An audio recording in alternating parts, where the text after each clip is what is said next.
I have another question here, this time from Steven Chambers. Now he asks, what would be your top 5 underrated or hidden gems games? A few I'd list would be Vandal Hearts on the PlayStation 1 and The Magical Quest starring Mickey Mouse on the Super Nintendo.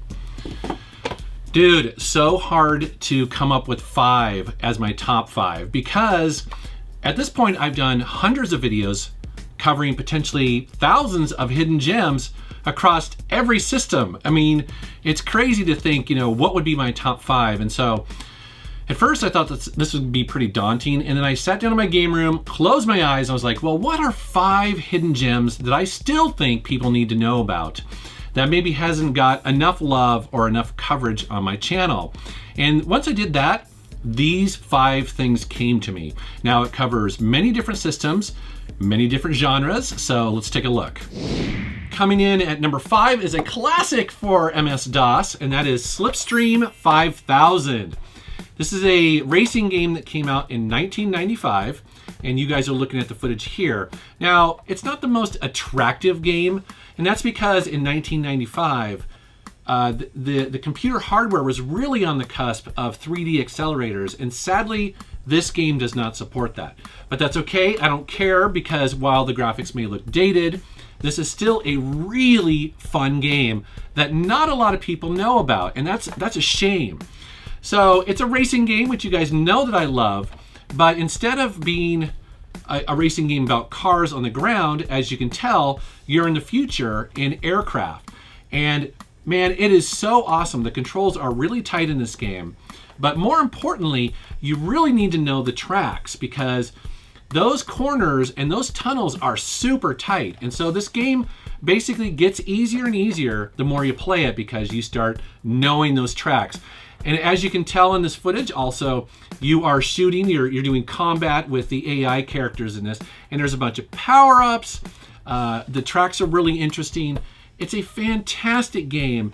And thankfully, it's still available for you to buy and play on GOG.com. So all of the games in this video, I'm actually going to link down in the video description below. So if you want to play it on a modern computer, you can. And let me know down in the comments if you do, because I'd love to know what you think. Coming in at number 4 of my all-time favorite hidden gems is an exclusive for the PlayStation 2. That is Kim Possible, What's the Switch?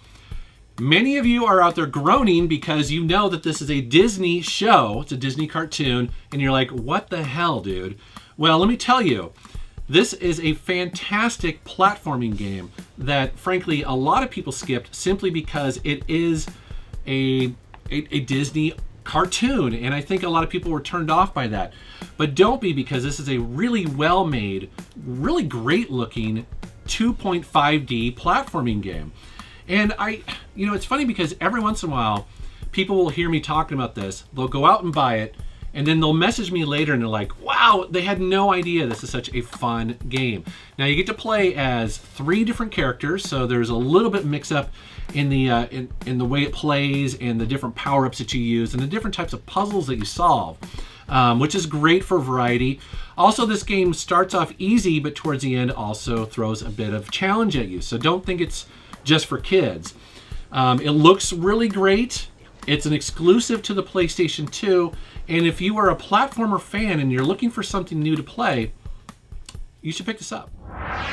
Number 3 of my favorite hidden gems started off as a cell phone game, but don't let that deter you because it got ported to the DS with better graphics and better gameplay, and that is Orcs and Elves. Oh my God. So immediately this game came to mind because lately I've been thinking a lot about the mid to late 80s RPGs that I used to play a lot, like Wizardry and also Might and Magic and all those kind of turn-based RPGs that I just love. Well, this is an absolute throwback to that style, and it's done really well. And the reason why it's done really well is because it was made by id Software. id Software, little history here, actually did an RPG of Doom. It was called Doom RPG for cell phones. Fantastic. They took that engine and then just basically made a traditional fantasy turn-based RPG, and that's what this is. What I like about this is that it just feels like a best of. It feels like they took all of the best things that we love about those older games and put them into here. And, you know, it's just really refined. This game feels great on the DS. It uses both screens really well. Also, too, another thing, the difficulty is perfect in this game. You don't really do a lot of grinding, and you don't need to. It's like every challenge that they put in front of you is perfectly balanced for where you should be at that moment. I really love that in RPGs. And when I was capturing the footage for this video, I got sucked back into this again. I've already beat it twice. Now after this video, I'm thinking of playing it a third time. Oh my God. So yes, you should own Orcs and Elves. Coming in at number 2, I'm so excited for this game. Oh my God. I love talking about it. Blur for the Xbox 360, PlayStation 3, and PC. So it's another racing game, but this one is special. It's special because, so you guys know I love arcade racing games. Imagine Need for Speed, like the licensed cars, the realistic track designs, but then mix it in with Mario Kart. This is excellent. Oh my God, I was capturing footage last night. I played this again for 3 hours. I had other stuff to do, but I was like, oh, I was just completely sucked in again. This is such a fantastic game, and it's a shame that it just didn't do that well. And I'm not really sure why. Maybe it's because the title is kind of generic. Maybe it came out at a bad time. It also came out at a time when another racing game called Split Second came out. So there was some competition. Maybe it just wasn't marketed very well, but this is still really fun today. It controls really well. The graphics are great. The power-ups are perfect. This is the type of game where it's difficult, but typically when you lose, it's because it's your fault and that the computer didn't cheat. Although, like Mario Kart, sometimes you'll get hit with other weapons and it's like, oh man, I was just at the finish line. You screwed me up. However, you're always earning points in this game, so you always feel like you're progressing or you're unlocking things. You're always unlocking things in this game. The multiplayer is fantastic in this game. At least it used to be when it first came out. I tried playing multiplayer last night and it didn't work.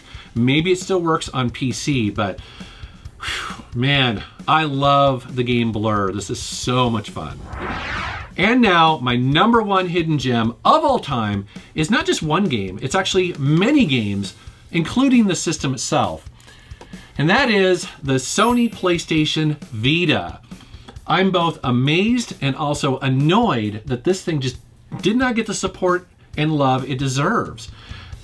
What I feel like is that Sony took the lessons that they learned from the PSP and they fixed nearly all of them on the Vita. This is such a great handheld. I think it's actually one of the best handhelds ever made of all time. The screen is really beautiful, very big. They fixed a lot of the complaints with the controls. It has 2 great analog nubs right here. It feels really good. It's light. It feels great in your hands.